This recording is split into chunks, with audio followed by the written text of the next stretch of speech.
IPL-മായി ബന്ധപ്പെട്ട് ഇന്ന് പുറത്തു വന്ന പ്രധാനപ്പെട്ട രണ്ട് അപ്ഡേറ്റുമായിട്ടാണ് ഈ വീഡിയോയിൽ വന്നിട്ടുള്ളത്.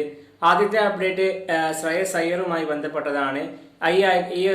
ഈ വർഷം കഴിഞ്ഞ IPL താരലേലത്തിൽ ഏറ്റവും പണം മുടക്കി പഞ്ചാബ് കിങ്സ് ടീമിലെത്തിച്ച താരമാണ് ശ്രേയസ് അയ്യർ. 26 കോടി രൂപക്കാണ് ശ്രേയസ് അയ്യറിനെ പഞ്ചാബ് സ്വന്തമാക്കിയിട്ടുള്ളത്.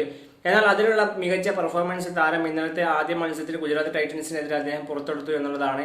42 പന്തിൽ നിന്നും 97 റൺസ് എടുത്ത് താരം പുറത്താതെ നിന്നു.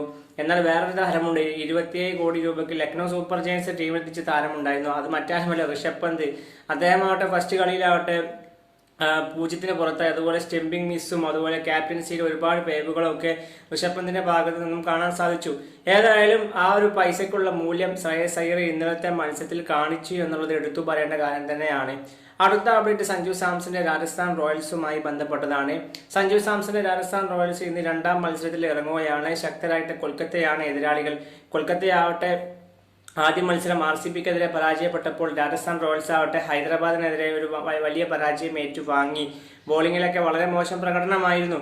എന്നാൽ ഇന്നത്തെ മത്സരത്തിൽ രാജസ്ഥാൻ റോയൽസ് ടീമിൽ 2 മാറ്റങ്ങൾ ഉണ്ടായേക്കാനാണ് സാധ്യത. കഴിഞ്ഞ ആദ്യ കളിയിൽ തന്നെ വളരെ മോശം പ്രകടനം കാഴ്ചവെച്ച ജോഫ്ര ആർച്ചർക്ക് പകരം വനിന്ദു ഹസരംഗ ടീമിലേക്ക് വരാൻ സാധ്യതയുണ്ട് എന്നുള്ളതാണ് അറിയാൻ സാധിക്കുന്നത്. അതുപോലെ സന്ദീപ് ശർമ്മ ചിലപ്പോൾ കളിച്ചേക്കില്ല. അദ്ദേഹത്തിന് ചെറിയ നിഗൾ ഇഷ്യൂ ഉണ്ട്. ചിലപ്പോൾ അദ്ദേഹം കളിച്ചിട്ടില്ല എങ്കിൽ ആകാശ് മദ്വാൾ ടീമിലേക്ക് വരാൻ സാധ്യതയുണ്ട്. സഞ്ജു സാംസൺ ഒരു ഇമ്പാക്ട് പ്ലെയർ ആയിട്ടായിരിക്കും ഇന്നത്തെ മത്സരത്തിലും ഇറങ്ങാൻ സാധ്യതയുള്ളത്. റിയൻ പരാഗ് ആയിരിക്കും ടീമിന്റെ ക്യാപ്റ്റൻസി കൈകാര്യം ചെയ്യാൻ പോകുന്നത്. ഏതായാലും ഇതുമായി ബന്ധപ്പെട്ട രണ്ട് അപ്ഡേറ്റുമായി ബന്ധപ്പെട്ട നിങ്ങളുടെ അഭിപ്രായം എന്തായാലും ഈ വീഡിയോക്ക് താഴെ കമന്റായി രേഖപ്പെടുത്തൂ.